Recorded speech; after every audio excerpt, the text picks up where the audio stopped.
رسد آدمی به جایی که بجز خدا نبیند. بنگر که تا چه حد است مقام آدمیت. خدای من تو زیباترین هستی زندگی من هستی و من عجیب با آغوش تو جای گرفتم.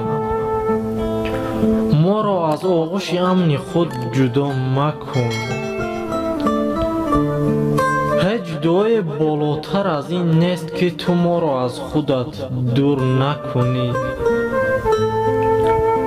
خدایا دریاب بنده‌ات را که در میان شادی‌های و خنده‌اش تو را صدا می‌زند و در اوج غم‌هایش تو را بزرگ می‌داند.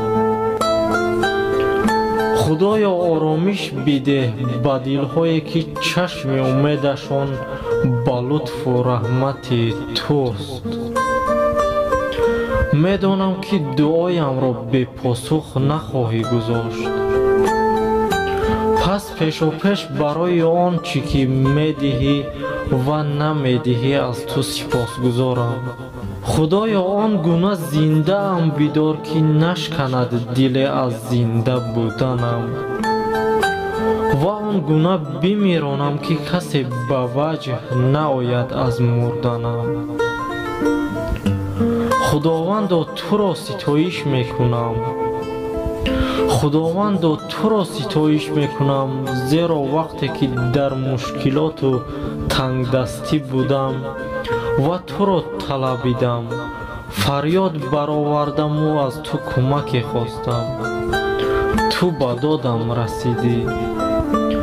حتی تو را ستایش میکنم وقتی که صدایت زدم و جواب نشنیدم.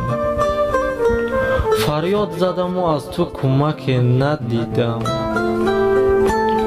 برای آن روزها از تو سپاسگزارم، چون میدانم آنچه که برایم اتفاق افتاد بیش از آنچه که از تو خواسته بودم بود. خدایا از تو سپاسگزارم که به من شکیبایی و صبر را دادی تا این مرحله را پشت سر بگذارم و محبتی که برایم مانده بودی برسم. خدایا رحمت و محبت تو دائمی است و براستی آنانی که به تو امیدوارند هرگز دلشکسته نخواهند شد. پروردگارا مرا وسیله صلح خود بر روی زمین قرار بده. بگذار هر آنجا که نفرت است بزم عشق بکارم، هر جا که ظلم است بخشش، هر جا که ناامیدی است امید و هر جا که شک و تردید است ایمان، هر جا که تاریکی است نور و هر جا که غم است شادی. خدایا بگذار که بیش از آن چی در پی دلداری گرفتن باشم دیگران را تسلی دهم. بیش از آن چی در پی درک شدن باشم دیگران را درک کنم. بیش از آن چی در پی آن باشم که مرا دوست بدارند دیگران را دوست داشته باشم. چرا که با بخشایش و سخاوت است که دریافت میکنیم، با عفو کردن است که مورد بخشش قرار میگیریم و با مردن است که در زندگی ابدی متولد میشویم. خداوند وقت دشواری ها آن که صدایش میکنند توی و وقت گرفتاری ها آن که دنبالش میگردند نیز توی. دری را که تو بستی کسی دیگری باز نمی کند و دری را که باز میکنی کسی دیگری نمی تواند ببندد. پس خودت در رهایی را برایم باز کن.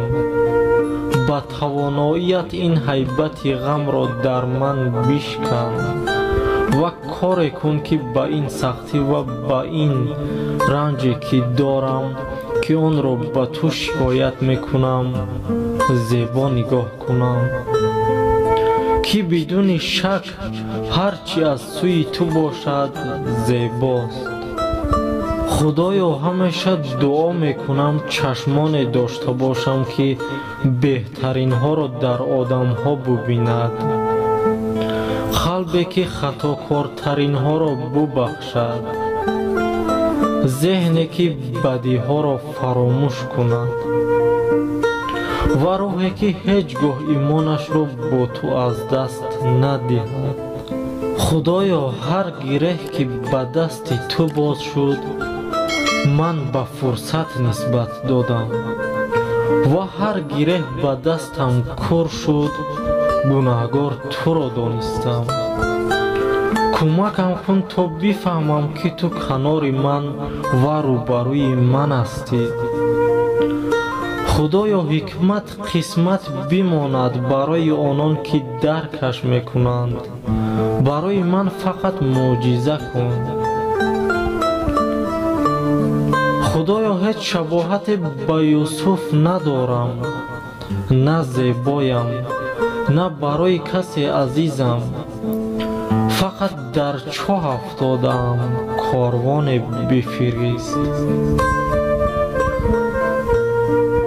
худоё мехоҳам таслими мутлақ бошам, мехоҳам дар баробари ту сукут кунам, то ту сухан бигӯӣ раҳо кунам, то ту ҳидоят кунӣ даст бардорам, то ту даст ба кор шавӣ ва ман ба ту бисупорам, то ором бигардам.